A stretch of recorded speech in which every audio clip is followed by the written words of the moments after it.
Welcome to math first lab. ये हमारी 10th math की प्लेलिस्ट की सेकंड वीडियो है। लास्ट वीडियो में हमने यूनिट 1 कम्प्लेक्स नंबर का प्रीव्यू किया था। इस एक्सरसाइज के अंदर हमारे पास इमेजिनरी नंबर होंगे, उनको हमने सॉल्व करना होगा और सिंप्लीफाई करने के बाद उनका एक आंसर फाइंड आउट करना होगा। क्वेश्चन नंबर 1 हमारे पास है सिंप्लीफाई द फॉलोइंग। हमारे पास यहाँ पे इमेजिनरी नंबर होंगे यानी कि आयोटा होगा, उसको हमने सॉल्व करना है। ठीक है। और एक चीज़ आप याद रखिएगा कि आयोटा स्क्वायर की जो वैल्यू होगी वो -1 होगी, ये आपने याद रखनी है। ठीक है। और अब हम स्टार्ट करते हैं अपना। आयोटा 5 है हमारे पास फर्स्ट पार्ट। अब सबसे पहला जो हमारा टारगेट है वो ये है कि हमने पावर को इवन बनाना है, आयोटा की पावर को इवन बनाना है। तो यहाँ से 5 को इवन बनाने के लिए एक आयोटा हम इसमें से सेपरेट करेंगे तो पीछे बचेगा आयोटा 4। ये हमारा फर्स्ट टारगेट है। सेकंड टारगेट जो हमारा है कि हमने आयोटा स्क्वायर बनाना है ताकि हम आयोटा स्क्वायर की वैल्यू -1 पुट कर सकें। अब इसको आयोटा स्क्वायर अगर हम लिख रहे हैं तो होल पावर हमने क्या लगानी है, होल पावर हमने 2 लगानी है ताकि 2 होल पावर इस आयोटा 2 जो पावर है इससे मल्टीप्लाई होकर वो 4 बन जाए। ठीक है, ये वाला 4। इसके बाद हम आयोटा जो है वो सेम लिख लेंगे। अब हमारे नेक्स्ट स्टेप के अंदर हमने क्या करना है, आयोटा स्क्वायर की वैल्यू -1 पुट करनी है। ये हमने -1 पुट कर दी, ऊपर पावर 2 लगाए रखेंगे। आयोटा स्क्वायर की जगह पे -1 हमने पुट करना है तो वो हम -1 पुट करेंगे। इसके बाद हम जो है हमारा आयोटा है वो हम सेम लिख लेंगे। अब देखें माइनस आयोटा है, पावर 2 है मतलब पावर इवन है। अगर पावर इवन हो जैसे कि यहाँ पे 2 है तो माइनस प्लस बन जाता है, यानी भी जो ब्रैकेट के अंदर होता है वो माइनस प्लस बन जाता है। तो ये 1 हमारे पास आंसर आएगा। आयोटा सेम लिखेंगे और आयोटा 1 जार आयोटा, तो हमारा ये आंसर होगा। ठीक है। अब हमारे पास सेकंड पार्ट है आयोटा पावर 16। अब देखें फर्स्ट स्टेप क्या होता है, पावर को इवन बनाना। वो ऑलरेडी इवन है, 16 है। तो हमारा सेकंड स्टेप जो है आयोटा स्क्वायर बनाने वाला वो हम करेंगे। अब हम करेंगे क्या, अब हम ऐसे लिखेंगे आयोटा पावर 2 और होल पावर जो है वो हम 8 लगाएंगे क्योंकि 8 और ये नीचे वाली पावर 2 मल्टीप्लाई होकर तभी 16 बनेंगे। ठीक है। इसके बाद हमारा सेकंड स्टेप है आयोटा स्क्वायर की वैल्यू पुट करेंगे -1। और यहाँ पे अगर आप देखें तो पावर जो है वो 8 है मतलब इवन है पावर, तो माइनस क्या बनेगा, प्लस बनेगा। ठीक है। तो यहाँ पे हमारे पास प्लस का 1 आंसर आएगा। ठीक है। थर्ड पार्ट हमारे पास है, थर्ड पार्ट के अंदर आयोटा माइनस आयोटा पावर 19। अब देखें ब्रैकेट के अंदर माइनस है आयोटा के साथ, इस माइनस को हमने ब्रैकेट के बाहर ले आना है।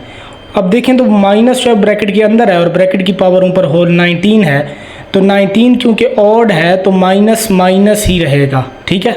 इवन हो तो प्लस बन जाता है माइनस, क्योंकि ये ऑड है तो इसलिए माइनस जो है वो हमारा माइनस ही रहेगा। तो इस तरह माइनस जो है वो पावर से बाहर आ जाएगा। तो आयोटा पर 19 हम अपना लगा लेंगे। अब जो है वो माइनस के ऊपर पावर 19 नहीं है, माइनस अलहदा है, सिर्फ आयोटा की पावर 19 है। अब इसके बाद माइनस हम सेम लिखेंगे अगले स्टेप के अंदर, और हमारी क्योंकि पावर ऑड है 19 तो उसको इवन बनाने के लिए हम एक आयोटा सेपरेट करेंगे तो पीछे 18 बचेगा पावर, और ये आयोटा हमने लिख लिया।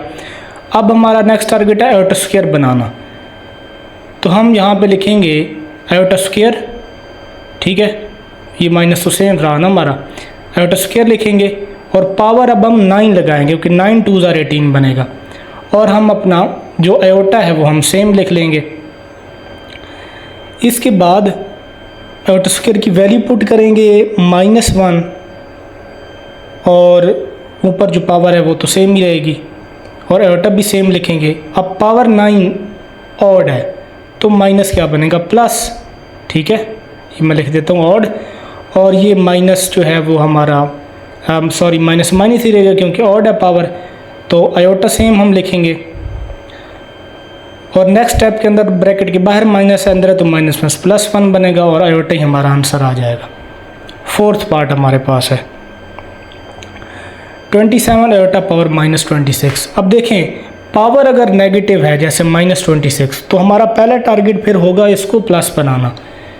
तो आयोटा पावर -26 प्लस कैसे बनेगी? अगर हम आयोटा पावर -26 यानी आयोटा जो है उसको डिनोमिनेटर में लेना, नोमिनेटर से, ठीक है।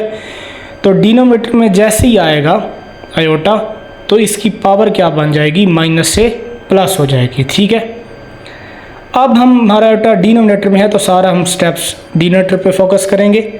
तो नेक्स्ट स्टेप में हम 27 सेम लिखेंगे, नीचे पावर ऑलरेडी इवन है तो हम अब आयोटा स्क्वायर लिखेंगे, पावर 13 लगानी पड़ेगी, तभी 13 2 26 बनेगा। अब नेक्स्ट स्टेप के अंदर हम 27 सेम लिखेंगे और आयोटा की जो पावर आयोटा स्क्वायर की वैल्यू -1 पुट करेंगे। अब -1 की पावर ऑड है 13 तो माइनस माइनस ही रहेगा, तो ये हमारा फाइनल आंसर आ जाएगा -27। इसके बाद हमारे पास सेकंड, इसके बाद जो नेक्स्ट हमारा पार्ट है वो है iota power 11 plus iota power 5, दो टर्म्स है, कोई ये इशू नहीं है, हम इसको अलग-अलग ही करेंगे। सबसे पहले इवन बनानी है पावर, तो एक आयोटा सेपरेट कर दिया। आयोटा 5 में भी 5 ऑड है तो पावर इवन बनानी है तो आयोटा एक सेपरेट कर दिया। अब नेक्स्ट टारगेट हमारा आयोटा स्क्वायर पुट करना है और ऊपर 5 लगाएंगे, तभी 5 2 10 बनेगा। तो पावर 5 लगा ली, आयोटा सेम लिखा और प्लस आयोटा यहाँ पर भी स्क्वायर लिखा, पावर 2 लगाएंगे क्योंकि 2 2 4 बनेगा और आगे हम लगाएंगे आयोटा, ठीक है, सेम आ जाएगा।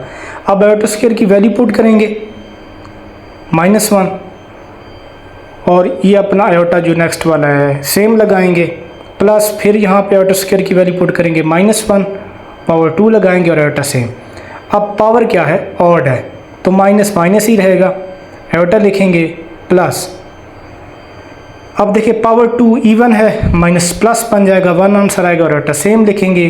अब ये यहाँ पे हमारा बनेगा -1 आयोटा, माइनस आयोटा बनेगा और यहाँ पे हमारे पास प्लस आयोटा आंसर आएगा, दूसरी ये कटेंगे और हमारे पास 0 आंसर आ जाएगा, ठीक है। नेक्स्ट हमारे पास पार्ट है iota 4 plus iota 3 plus iota 2 plus iota whole 2। Solution start करेंगे, ये ऑलरेडी इवन है इसकी पावर, पहले स्टेप पहली टर्म की। सेकंड में एक सेपरेट आयोटा करेंगे, थर्ड भी इवन है, फोर्थ वैसे ही सिंगल आयोटा है। अब हम आयोटा स्क्वायर पुट करेंगे, यहाँ पे बनाएंगे, तो ये हमने आयोटा स्क्वायर लिखा तो ऊपर पावर, अब क्योंकि 4 है तो हमें पावर 2 लगानी पड़ेगी, ठीक है, 2 2 4 बनेगा। ये आयोटा स्क्वायर सेम लिखा, आयोटा भी सेम लिखा, ये सारा हमने बाकी सेम लिख लिया। अब यहाँ पे हमने आयोटा स्क्वायर की वैल्यूज पुट करनी है, यहाँ पे आयोटा स्क्वायर की वैल्यू -1, यहाँ पर भी और यहाँ पर भी, और ये plus iota same, whole square लगाएंगे। अब पावर इवन है +1, ठीक है। नेक्स्ट में -1 आयोटा से मल्टीप्लाई होगा तो माइनस आयोटा आएगा, यहाँ पे फिर हमारे पास आयोटा आएगा, नीचे आए तो ये 1 +1 -1 कट गया और माइनस आयोटा प्लस आयोटा बच गया, ये भी कैंसिल आउट होंगे तो हमारे पास आंसर आएगा 0। नेक्स्ट पार्ट है आयोटा 8 और आयोटा 5 और -5। अब यहाँ पे देखें पावर माइनस है, वही प्रीवियस क्वेश्चन में जो हमने किया था, पावर अगर माइनस हो तो अंदर अगर फ्रैक्शनल वैल्यू है तो उसको इन्वर्स कर दें, नोमिनेटर डिनोमिनेटर में ले जाएं और नोमिनेटर को डिनोमिनेटर में यानी इन्वर्स कर दे तो पावर ऑटोमेटिकली प्लस हो जाएगी। अब सब पे अलग-अलग पावर लगा लें, ऑलरेडी 5 है तो वो ऊपर वाले 5 से मल्टीप्लाई होगा, नीचे ऑलरेडी 8 है पावर तो वो ऊपर वाले 5 से मल्टीप्लाई होगी। अब नेक्स्ट स्टेप देखें, आयोटा 5 5s are 25 और नीचे 8 5s are 40। ऊपर आयोटा पावर इवन है, बनाने के लिए एक आयोटा सेपरेट करेंगे, नीचे ऑलरेडी इवन है। अब आयोटा स्क्वायर हम यहाँ पे बनाएंगे तो ये हमने आयोटा स्क्वायर लगाया, ऊपर 12 लगाना पड़ेगा ताकि 12 2 24 बने। आयोटा सेम लिखेंगे, डिनोमिनेटर में आए, आयोटा 2 बनाए, ऊपर 20 पावर लगाई ताकि 20 2 40 आए। अब यहाँ पे देखें आयोटा स्क्वायर की वैल्यूज़ अब हम पुट करने जा रहे हैं, ये हमने पुट कर दी वैल्यूज़ और ये हमारे पास आयोटा जो है वो हमारा फाइनल आंसर आ जाएगा। लास्ट पार्ट है iota 13 multiply iota 2 power 9 29। Power even बनाएंगे तो एक एक आयोटा दोनों को सेपरेट करेंगे, ठीक है। नेक्स्ट स्टेप के अंदर हम ये आयोटा लगा ली। नेक्स्ट स्टेप के अंदर हम आयोटा स्क्वायर बनाएंगे, पावर 6 लगाएंगे और इधर भी आयोटा स्क्वायर बनाएंगे, पावर 14 लगाएंगे और आयोटा से आयोटा स्क्वायर की जगह पे वैल्यूज पुट करेंगे। पावर 6 इवन है तो +1 साथ में आयोटा, यहाँ पर भी इवन है तो +1 साथ में आयोटा, आयोटा मल्टीप्लाई आयोटा हमारे पास बच गए, तो दोनों आयोटा स्क्वायर बन गए और यहाँ पे आयोटा स्क्वायर की वैल्यू हमने पुट कर दी।